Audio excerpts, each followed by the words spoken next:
Bueno, bienvenidas a esta charla, a esta mesa redonda. Somos IRU, somos una asociación sin ánimo de lucro que, bueno, queremos acercar la ciencia médica a la sociedad y recibir de ella un feedback para poder generar preguntas de investigación que nos sirvan a nosotros y que les sirva fundamentalmente a la sociedad de la que surgen, ¿no? Entonces, en esta línea, comenzamos a realizar este año una serie de mesas redondas en relación con medicina de la mujer, con la fertilidad, sexualidad y demás. Esta es la segunda charla que hacemos. La primera la hicimos sobre diversidad sexual y bueno, vamos a tener una ponente experta en el tema que se llama Agatha Rodríguez. Ella es especialista en ginecología y obstetricia y en medicina integrativa. Y es la que nos va a dar una charla acerca de la prevención del cáncer de cervix, la vacunación, la enfermedad que podemos prevenir y demás. Luego vamos a realizar una serie de mesa abierta en la que el público, tanto presencial como online, va a poder realizar preguntas y que intentaremos responder entre todos.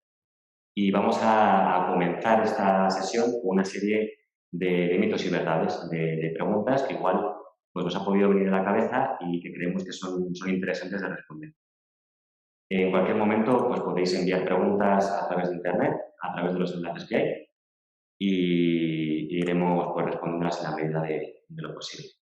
Os agradecemos profundamente que hayáis venido, esperemos que os sea útil, que os sea divertido y que nos sigáis acompañando en el futuro. Así que, sin más dilación, yo creo que vamos a dar paso a... Bueno, los que están presentes, claro, en la pantalla igual no se puede ver.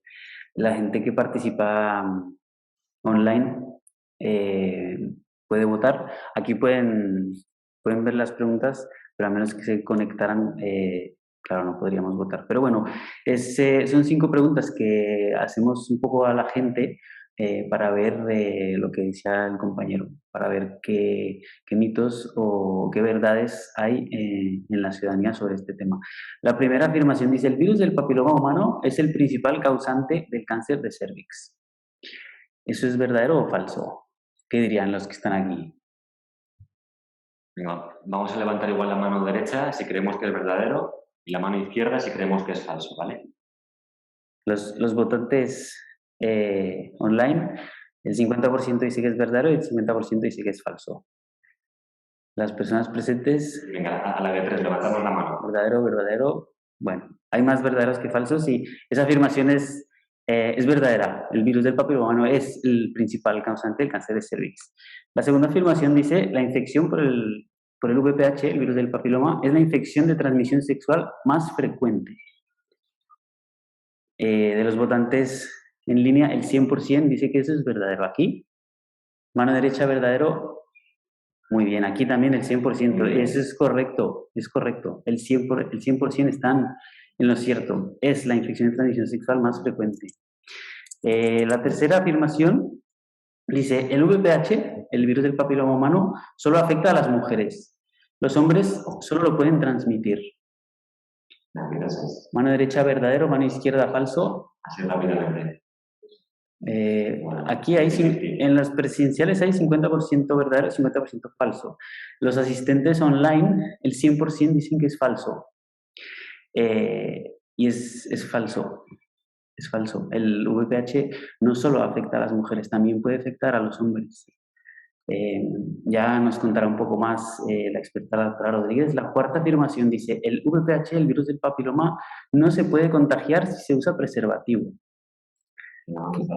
Mano izquierda, falso. Tenemos por ahí... Mano izquierda, falso. Aquí hay 50, bueno, aquí el 100% de los que votaron, el 100% de los que votaron aquí dicen que es falso. Los votantes online también el 100% dicen que es falso.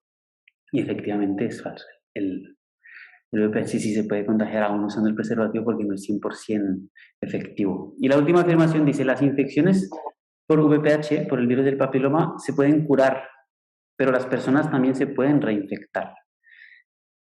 Se puede curar el papiloma, pero la gente se puede reinfectar. ¿Qué dicen los presentes? ¿Eso es verdadero, mano derecha, o falso, mano izquierda?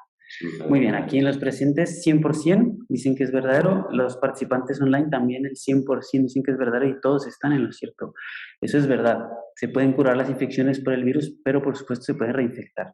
Y bueno, eran simplemente esas 5 afirmaciones para que veamos un poco qué es cierto y qué no es cierto, porque es un poco lo que queremos o pretendemos con esta actividad y con las siguientes que haremos, afirmar lo que es verdad y desmentir los mitos que hay en estos temas. Eso es. Así que bueno, vamos a proseguir. Vamos a darle la palabra a la doctora Rodríguez, que nos va a presentar su charla. Cuando quieras, Ágata. Hola, buenas tardes. Primero que todo, quería dar las gracias por la invitación y deciros que me complace mucho poder colaborar con esta iniciativa tan chula y aportar mi granito de arena. Bueno, me pidieron que hablara sobre lo que estábamos comentando, el virus del papiloma y su relación con el cáncer de cuello uterino. Ya veo que estáis bastante informados sobre el tema. Vale, perfecto. Pues comenzamos.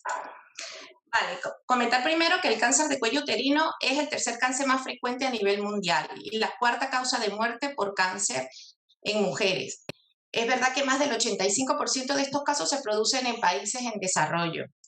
En España es el cuarto cáncer femenino más común en mujeres entre los 15 y 44 años y se diagnostican aproximadamente 2.000 casos nuevos cada año.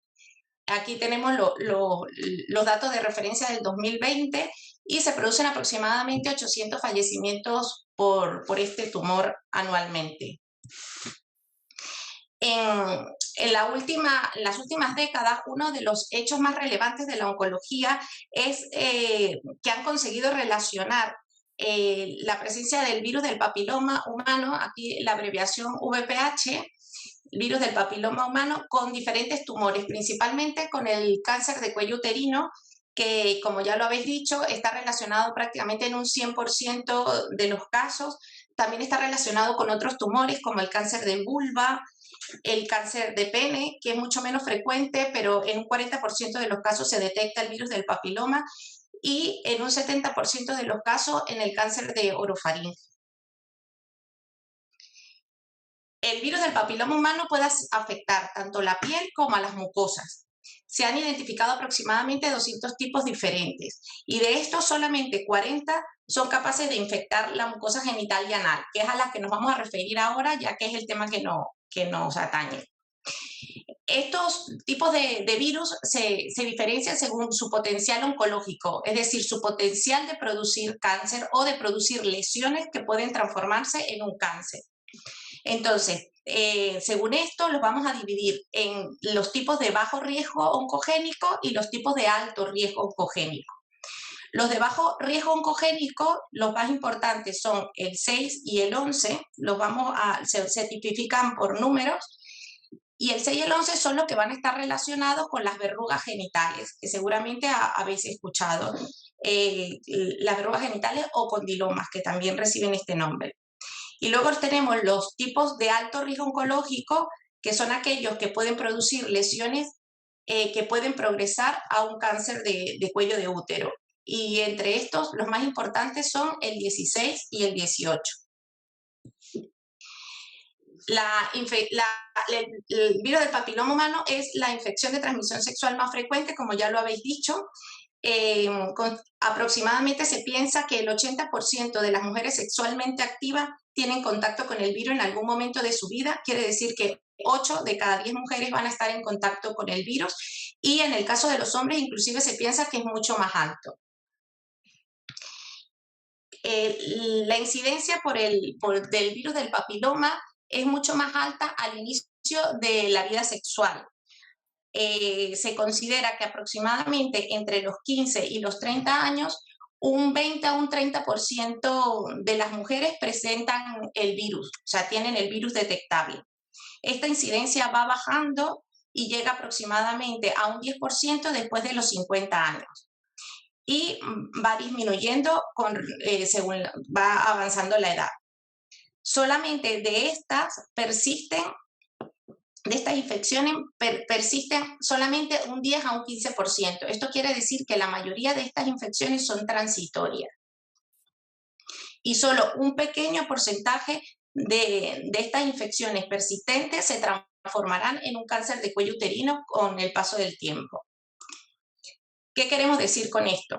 Que si tenemos una población de aproximadamente unos 18 millones de mujeres sexualmente activas en España, por ejemplo, de estas mujeres solo se nos infectarán 2 millones de mujeres aproximadamente. De estos 2 millones, solo van a presentar lesiones premalignas o lesiones que van a ser precursoras de un cáncer de cuello uterino solo en 400.000 mujeres.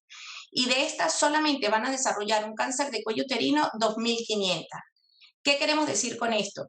Que el cáncer de cuello uterino es una complicación grave de la infección por el virus del papiloma, pero es una complicación infrecuente de una infección que realmente es muy frecuente.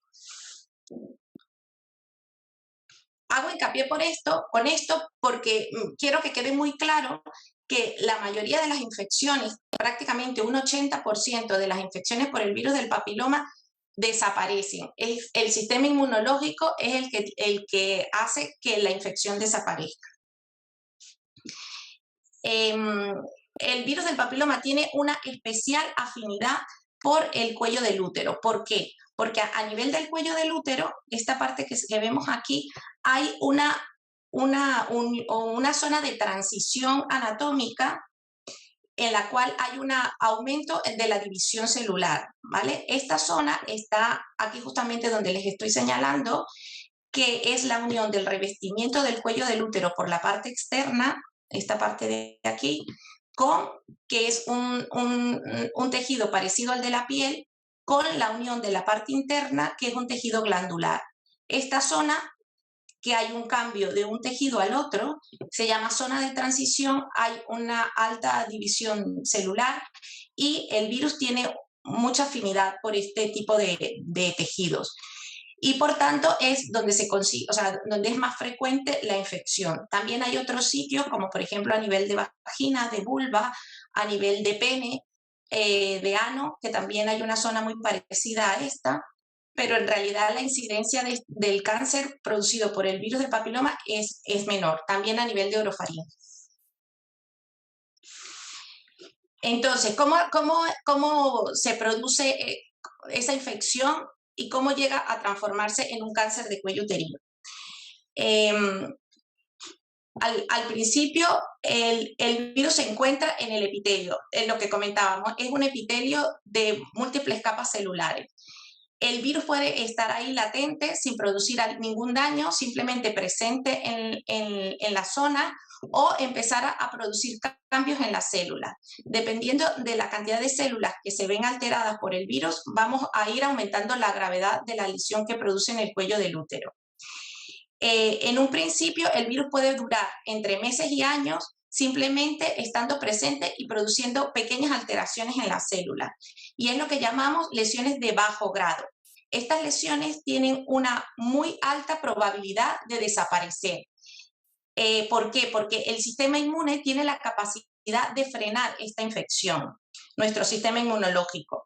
Y entonces, prácticamente en un 80 a 90% de los casos, estas lesiones desaparecen en el transcurso de 2 años aproximadamente. Pero hay veces que el sistema inmunológico no es capaz de detener la infección. Y en estos casos, el virus sigue dañando capas celulares y produce lo que llamamos lesiones de alto grado. En este caso, estas lesiones son incapaces de regresar espontáneamente o como el sistema inmunológico no es capaz de frenarlo, siguen progresando y si las dejamos evolucionar con el tiempo, es como se transforman en un cáncer del cuello del útero. Y es lo que llamamos infección persistente. Por tanto, para que se produzca el cáncer de cuello del útero, sí que es cierto que es necesaria la infección por el virus, pero no depende solamente de esto. Depende también que haya una predisposición de la mujer para que el virus pueda desarrollarse y persistir. Entonces, ¿cómo podemos prevenir la infección por el virus? ¿Cómo podemos hacer que el virus no llegue? Pues existen dos factores principalmente descritos, que es la vacunación, que como sabemos existe la vacunación, la vacuna está en el mercado, hay 3 tipos de vacuna. Lo que hace es que creas inmunidad para ciertas cepas, que son las que están incluidas, son 9 cepas, que incluyen las 2 de bajo riesgo principales, las 2 de alto riesgo principales y otras 7 que están más relacionadas con el cáncer de cuello uterino. Esta vacunación normalmente, si ya tienes contraída la infección, no va a tener ningún efecto en la infección actual. Y también es importante saber que la persona, a pesar de que haya estado en contacto con el virus anteriormente, no desarrolla inmunidad. El otro factor que está descrito que disminuye o previene la infección por el virus del papiloma es la utilización de preservativo. Pero esto no es un 100%, como ya lo sabéis y habéis contestado a la pregunta. Como el preservativo simplemente cubre una zona del aparato genital, sigue habiendo contacto de pieles y mucosas y por tanto no cubre un 100%, pero sí que es cierto que puede reducir la transmisión del virus en aproximadamente un 60 a un 70%. Por eso es importante la utilización continua y consistente del preservativo.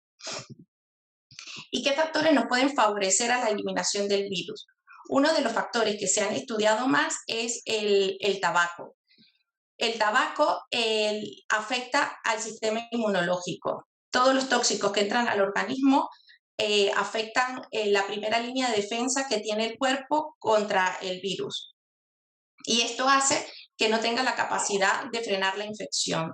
Por tanto, la infección se transforma en una infección persistente y hace que se vayan produciendo lesiones que cada vez pues, van a persistir y puede, si se dejan evolucionar con el tiempo, transformarse en un cáncer.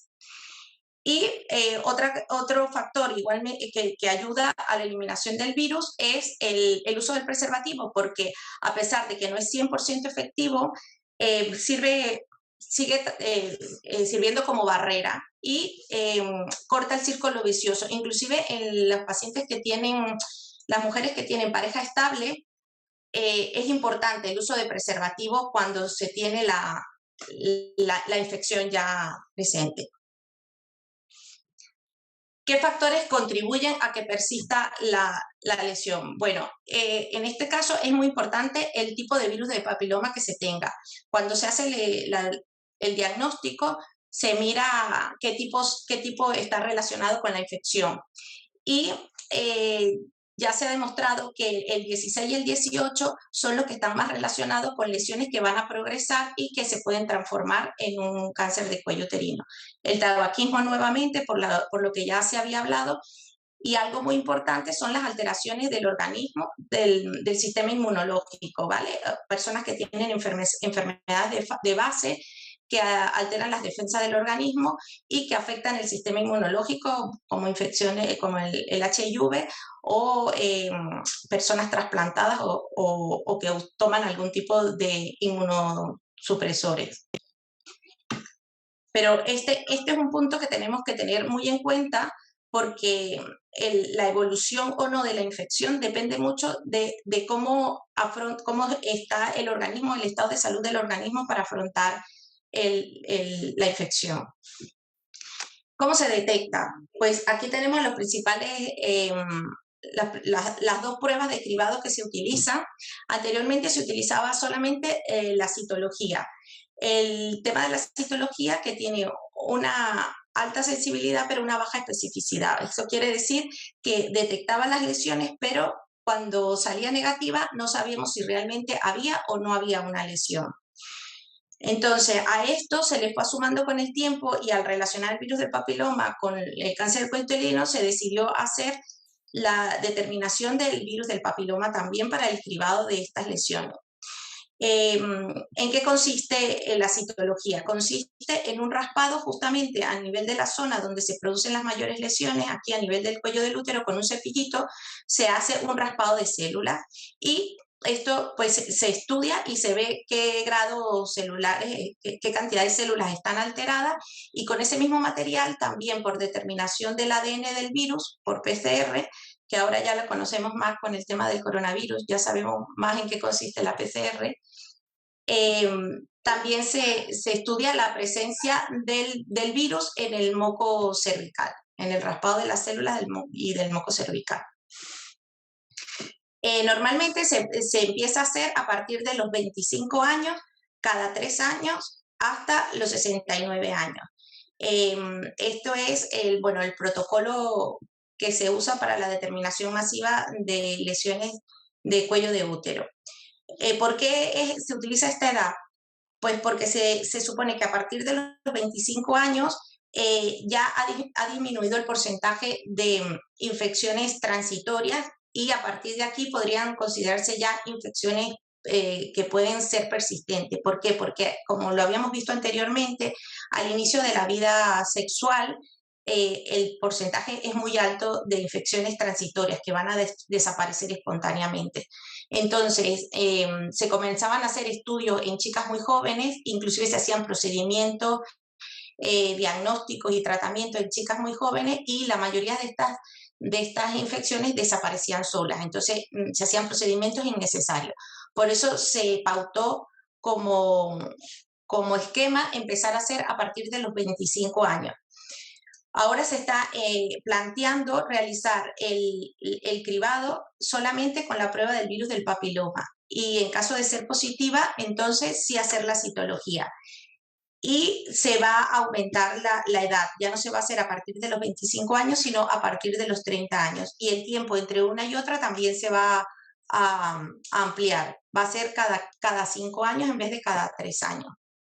Porque si considera que si el virus está negativo, tienen un margen de 5 años en el cual no se va a producir una lesión de alto grado, o no hay el tiempo suficiente para producirse una lesión de alto grado.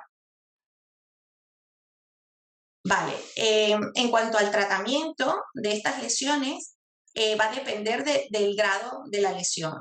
Si hablamos de las lesiones de la infección por el virus del papiloma y las lesiones de bajo grado, en esta etapa de la infección no existe un tratamiento médico como tal. Aquí simplemente se hace seguimiento y se espera que el sistema inmunológico de la paciente sea capaz de eliminar el virus. Entonces, lo que se le ofrece a la paciente es un seguimiento cada 6, cada 12 meses. Lo pautado es hacerlo cada 12 meses. Simplemente se le explica a la paciente lo que tiene. Si es fumadora, pues se le dice que es necesario eliminar el tabaco y esperar. Esperamos a ver, dentro de 12 meses, a ver el próximo control, si ha mejorado o no. Y en las lesiones de alto grado, entonces aquí ofrecemos un tratamiento que es un tratamiento quirúrgico, ¿ok? Que lo que hacemos es extraer la zona donde está la lesión. Este tratamiento se llama conización por la forma que tiene el trozo de tejido que se quita, que tiene forma de cono, y se hace justo en esta zona que ya les había comentado, que es la zona de transición. Se hace una extracción del tejido en forma de cono, que normalmente se hace con una asa caliente que va cortando y quemando a la vez, y con esto pues nos llevamos todo el área que se encuentra afectada. También en algunos sitios se realiza tratamiento destructivo, principalmente se hace con láser, y lo que hace es que se vaporiza la zona donde está la lesión. El tema importante es, y es donde tenemos un vacío grande en la medicina, es en estas pacientes que las mandamos a seguir. ¿Por qué? Porque hablamos de que son pacientes que su sistema inmunológico tiene que eliminar la lesión. Que sí que es cierto que en la investigación se ha visto que hay factores muy claros, como por ejemplo el tabaquismo, que puede deprimir el sistema inmunológico, pero hay otros factores importantes que no se estudian o que no se relacionan. Entonces, a veces es difícil cuando tenemos una paciente al frente explicarle que tiene una infección que puede que evolucione a una lesión premaligna y que esta puede que evolucione a un cáncer de cuello uterino, pero que en su caso, como es una lesión de bajo grado, pues la medicina no le puede ofrecer ningún tratamiento y simplemente pues tenemos que esperar. Entonces, la paciente, pues realmente esto, a pesar de que su riesgo de producir una lesión de alto grado es baja, la angustia que produce en la paciente es muy alta y produce una sensación de ansiedad y sobre todo de impotencia porque no sabe qué hacer, porque simplemente, vale, dejo de fumar, uso preservativo, pero con solo esto voy a aclarar esta infección. Entonces, es un grupo de pacientes que se ven como en un hueco, como, bueno, ¿y ahora qué hago y esperar, entran en un biombo a ver en la próxima citología qué va a salir? Y justamente esto es una de las cosas que me gustaría plantear aquí, porque es un tema que tenemos como muy vacío. ¿Por qué? Porque la investigación actual sí que es cierto que está muy desarrollada, pero está muy desarrollada principalmente en lo que es la vacuna y como en otros tipos de cánceres, en el diagnóstico y tratamiento del cáncer. Como lo ves, bueno, aparte de la vacuna que tiene su trasfondo, aparte de, bueno, de todo de lo que previene su trasfondo farmacéutico, pues todas las investigaciones que están basadas en diagnóstico y tratamiento, pues se basan simplemente en la enfermedad. Y no sabemos realmente qué es lo que está motivando actualmente la investigación científica y en dónde está el foco realmente y a quiénes estamos beneficiando con ella. Yo pienso que sería muy importante que intentemos hacer una investigación mucho más basada en la salud, no solo en la enfermedad, sino en la salud. Y para esto tenemos que enfocarnos en la educación sexual, sobre todo llegar a estos grupos de riesgo desde la adolescencia y explicar la importancia de llevar una sexualidad sana, una sexualidad responsable, informarlo que no solamente por tener la vacuna y usar preservativo es suficiente, que también es importante la edad en que se comienzan a tener las relaciones y la responsabilidad en el momento de asumirlas. Por otro lado, la educación sobre el estilo de vida, porque hay muchos factores en nuestro estilo de vida que nos alteran el sistema inmunológico. El estrés altera el sistema inmunológico, la falta de un sueño adecuado, la obesidad, todo esto produce un nivel de inflamación bajo en el cuerpo que va disminuyendo nuestro sistema inmunológico y que con todo esto es muy difícil poder eliminar una infección. Y la prevención, bueno, esto es lo que hablábamos de utilizar algún tipo de complementos y de suplementos que nos ayuden a mejorar nuestro sistema inmunológico. ¿Qué pasa? Que en esto pues no se hace ningún tipo de investigación. La investigación simplemente pues al ser financiada por farmacéuticas y por tecnología, pues bueno, es donde se desarrolla. Y esto, como no hay un beneficio como tal a ninguna empresa y sí que hay un beneficio importante a la población, pues no se desarrolla. Entonces, son puntos bueno, que asociaciones como las vuestras podrían enfocarse y poder ayudar y desarrollar estos puntos. Y bueno, hasta aquí llega mi presentación. Muchísimas gracias por vuestra atención y si hay alguna pregunta, pues estoy a la orden para responderla. Pues Ágata, muchísimas gracias por tu excelente presentación. Creo que ha quedado bastante claro. un tema relativamente complejo como es este, que no siempre es fácil de entender pues para las personas que no trabajan en la ciencia o en la medicina. Así que muchas gracias por facilitarnos la comprensión de este tema. Y sobre todo por esa última parte donde has hecho hincapié y es en todo ese vacío que hay, ¿no? Esas cosas que faltan. Hay unas preguntas que los asistentes online han hecho, que los que están en línea las pueden leer directamente, pero la voy a leer para las personas que están aquí presentes. La primera pregunta dice, ¿valdría la pena mirar si hay infección por el papiloma en los hombres? A ver, valdría la pena. El tema es que es muy difícil porque no hay un sitio exactamente donde ir a buscar el virus. Entonces, como no hay un sitio exacto donde irlo a buscar, de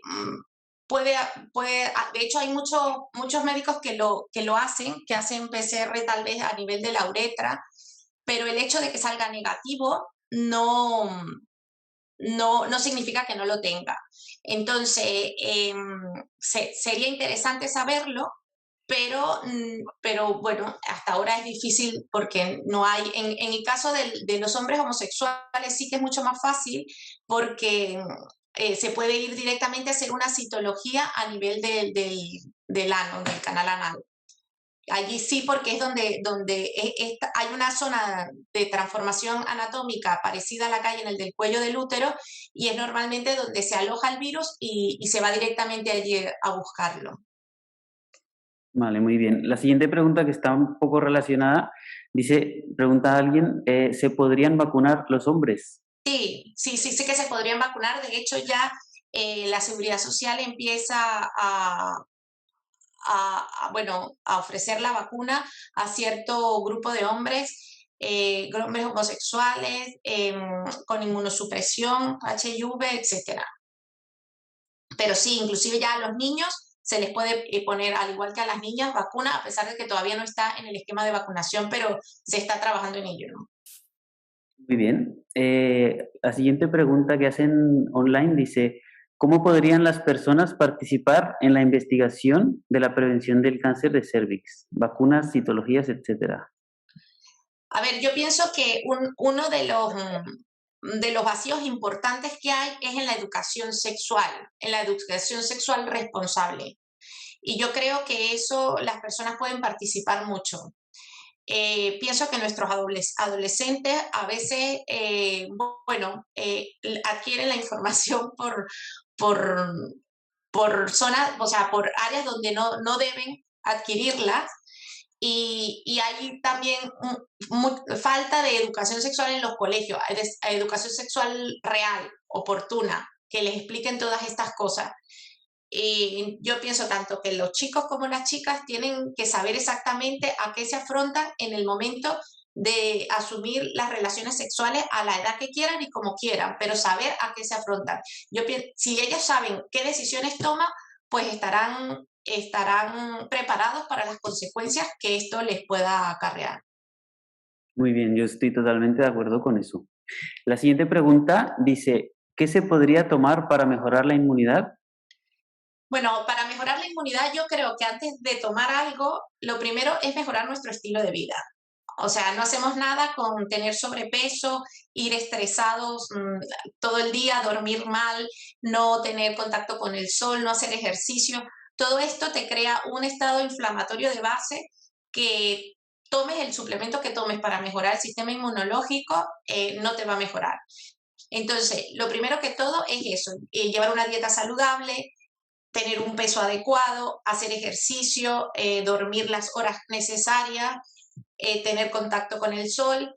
Y cuando ya tengamos solucionado todo eso, si se puede dar algún suplemento, existen muchos suplementos en el mercado que pueden ayudar, inclusive dirigidos a la infección del virus del papiloma, que no hay suficientes estudios, por tanto no se consideran como tratamiento, pero sí que es cierto que ayudan a eliminar el virus del papiloma, muchos de ellos basados en micoterapia.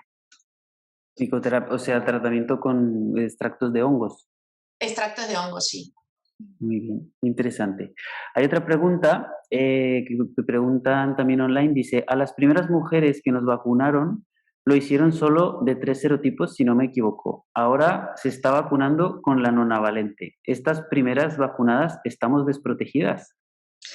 A ver, no están desprotegidas porque no se hicieron con 3, se hicieron con 4 o con 2. Sí, con 2 Entonces, eran al principio. hubo una vacuna, la primera del Gardasil, que eran 4, que eran los 2 de bajo riesgo más frecuentes, que son el 6 y el 11, y los 2 de alto riesgo, el 16 y el 18, que son los más frecuentes de alto riesgo. Y luego había otra vacuna que era solamente los 2 de alto riesgo. A ver, desprotegidas no están porque están cubriendo los 2 de mayor riesgo y hacen reacción cruzada con los siguientes 2, con el 31 y el 35.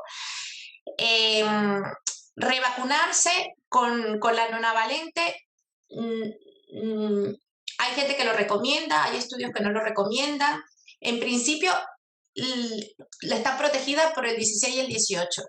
Es importante aclarar que el hecho de que estéis vacunadas no quiere decir que no podáis contraer la infección. La infección la podéis contraer. Lo que pasa es que disminuye el riesgo, porque todavía existe el riesgo, disminuye el riesgo de producir, o sea, de desarrollar lesiones de alto grado. Pero así todo, existe la posibilidad de desarrollarla. Muy bien, sí, está claro. Iba a utilizar una analogía que me disculpe todo el mundo, pero es lo que tenemos todos sobre la mesa en el día a día y es el COVID y las vacunas. Y muy parecido. Es parecido, ¿no? ¿No dirías que es un poco como la vacuna del COVID, que no te previene de contagiarte del coronavirus, pero sí que funciona para evitar las complicaciones graves como la muerte y las infecciones graves? ¿No es algo parecido, no dirías? Sí, es muy parecido, sí. Muy bien, y tenemos una última pregunta que dice, ¿este virus se puede detectar o reconocer por algún síntoma? No, desgraciadamente no produce ningún síntoma y por eso es la importancia de hacerse el cribado, la citología cuando toca, porque es totalmente asintomático. El de alto riesgo. El de bajo riesgo sí que puede producir verrugas o condilomas, que es lo mismo, y bueno, pues nos hace verlo porque externamente produce las verrugas, pero el que se relaciona con el cáncer de cuello uterino, no, es totalmente asintomático, no produce silente total. Muy bien, pues esas son todas las preguntas que tenemos de los asistentes online. Aquí las personas que están presentes, ¿alguien quisiera hacer alguna pregunta?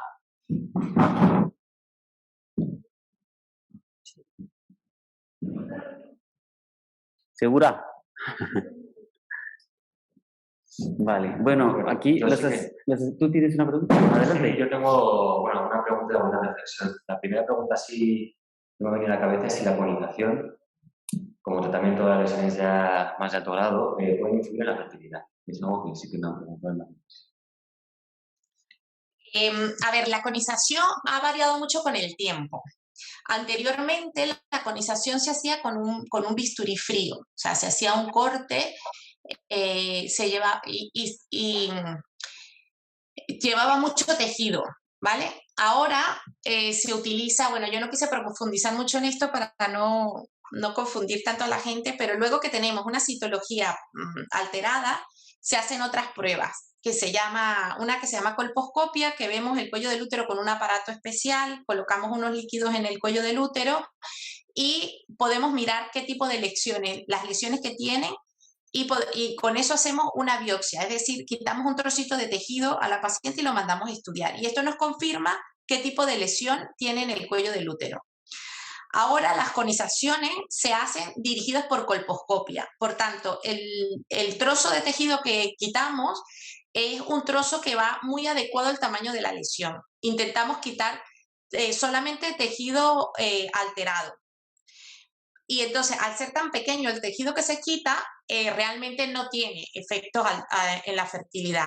Pero sí que es cierto que anteriormente, cuando no se hacía todo esto, que se hacía al ojo por ciento, sí se llevaba mucho tejido sano, se llevaba mucho porcentaje de cuello y sí que alteraba tanto la producción de moco cervical, que es importante para el momento de quedarse embarazada, y también disminuye el tamaño del cuello del útero y con el embarazo el cuello se abría más rápido y había que hacer procedimientos para evitar que hubiesen amenazas de parto pretérmino. Y antiguamente, ¿cuántos años igual Casi no te escucho, perdona. que antiguamente, ¿cuánto dirías que eran estos procedimientos igual un poco más agresivos? ¿5, 10 años, 15? ¿Cuánto dirías si podrías saber? Esto tiene mucho tiempo, la conización con la área térmica tiene mucho tiempo, pero todavía se consigue gente que lo hace con bisturí frío. Y se consigue mucha gente que lo hace sin experiencia y por miedo a dejar tejido enfermo, pues hace conos muy grandes. Bien, muchas gracias. Tenía unas preguntas del público. Yo, bueno, si hay tiempo, que no sé, no hay tiempo.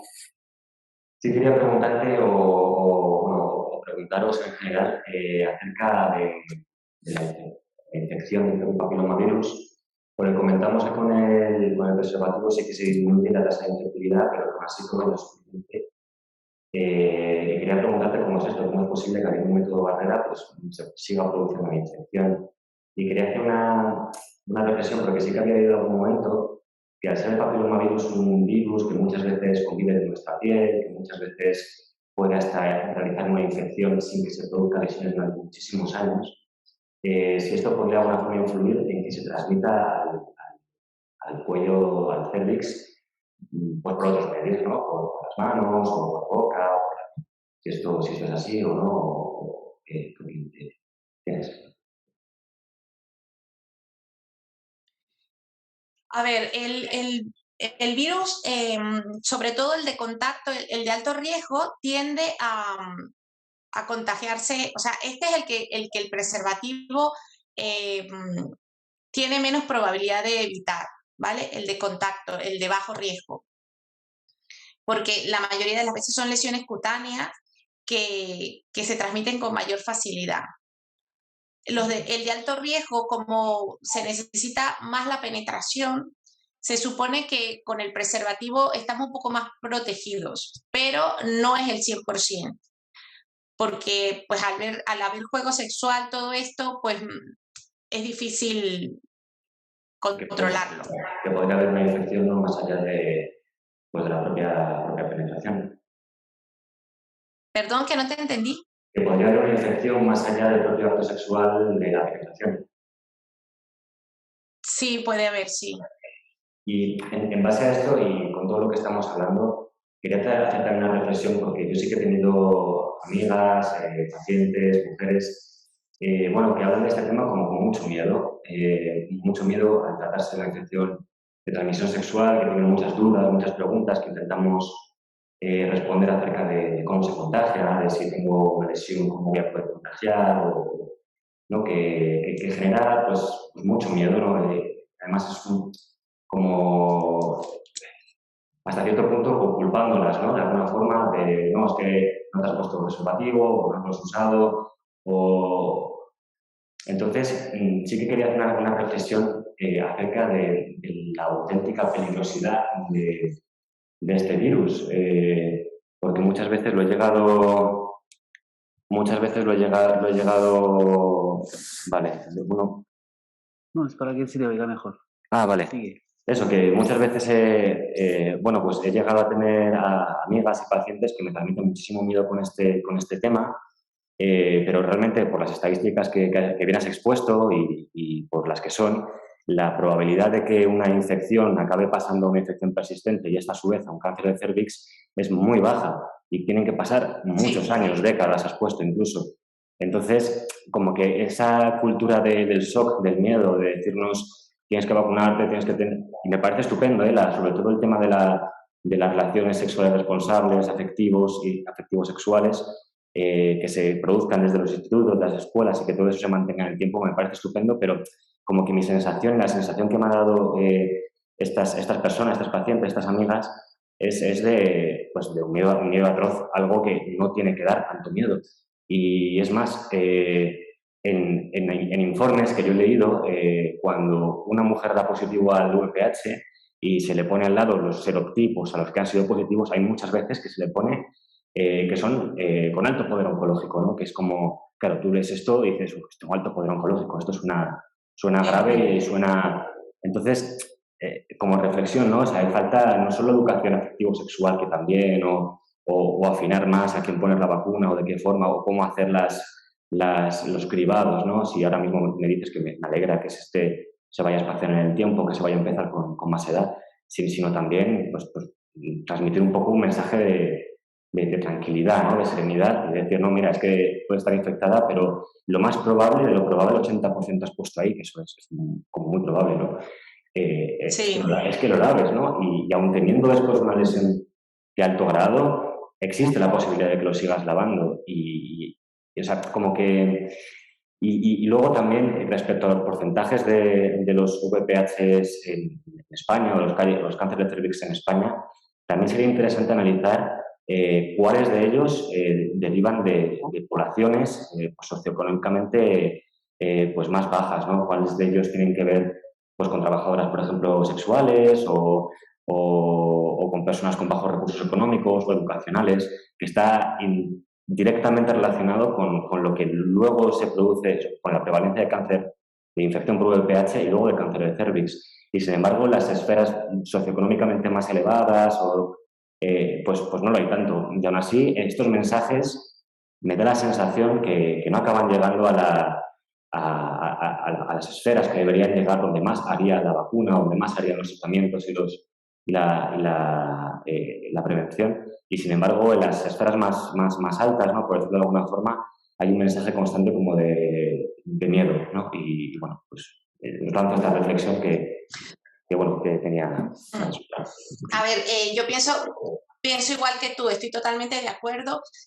Considero que lo que decía, es muy importante que que la sociedad en general entienda cuál es la historia natural del virus, porque esto tranquilizaría muchísimo, y también entienda que el sistema inmunológico es el responsable de eliminarlo. O sea, que tú como persona puedes hacer mucho. Si tú puedes mejorar tu estilo de vida y todo esto, pues fortaleces tu sistema inmunológico y la probabilidad de que se elimine el virus es muy alta.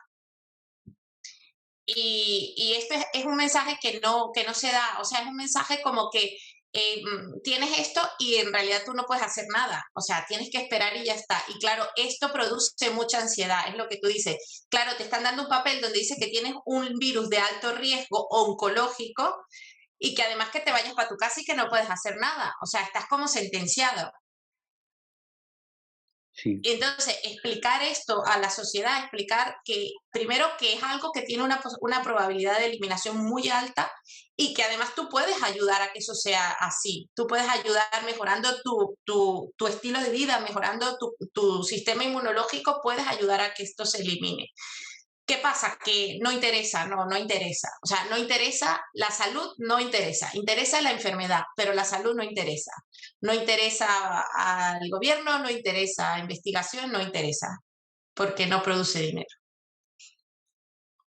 Pues muchas gracias por esas palabras, Agata. Creo que nos quedamos un poco con ese último mensaje que es, creo que el objetivo nuestro y como asociación, pero también como ciudadanía y como colectivo, y es que tenemos que cambiar esa realidad, que está al frente de nosotros, que la salud no interesa y sí que nos debería interesar a todos. Entonces creo que ese es el camino que tenemos que seguir. Muchas gracias por tu presentación, por tus ideas y bueno, queremos también abrirle la puerta a las personas para que también puedan aportar ideas. Mucha gente que aunque esté en otra área profesional o que desconozca los detalles técnicos de esto, puede tener ideas, entonces queremos abrirle la puerta a esas personas y que nos den ideas, comentarios, porque desde aquí creemos que se pueden hacer muchas más cosas como tú bien nos lo has contado. Así que si no hay más preguntas y Agata, si no tienes nada más que añadir, creo que vamos a finalizar aquí. Hay una encuesta que las personas que están presentes la tienen en una hoja, pero los participantes online verán un enlace porque nos gustaría saber qué tal les ha parecido la actividad y escucharlos, que es lo que estábamos diciendo. Queremos escuchar qué piensa la gente, no solo de esta actividad, sino de qué deberíamos hacer, cómo podemos ir hacia ese camino del cambio. Así que de nuevo, Agata, muchísimas gracias por tu participación, a todos por haber venido aquí y esperamos verlos en una próxima actividad. Muchísimas gracias a vosotros y de verdad animaros a continuar, que es una iniciativa muy bonita. Vale, gracias, Agatha. Gracias.